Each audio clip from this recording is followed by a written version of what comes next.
Kamaham yang abangkren sangat kasnong kajing jong syasnong sewarngan sape tuai keban yang ngasih sendong yo yakin dusyuga bakadang ingka sedang lam shalum nga ingaru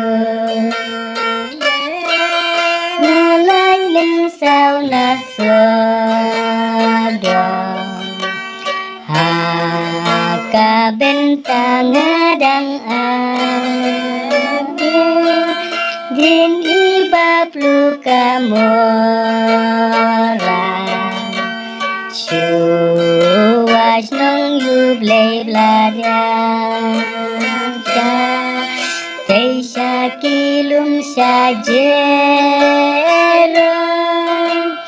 ngan sa pedban lakading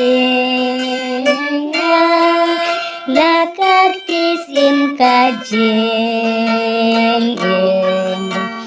men sim jong asya turing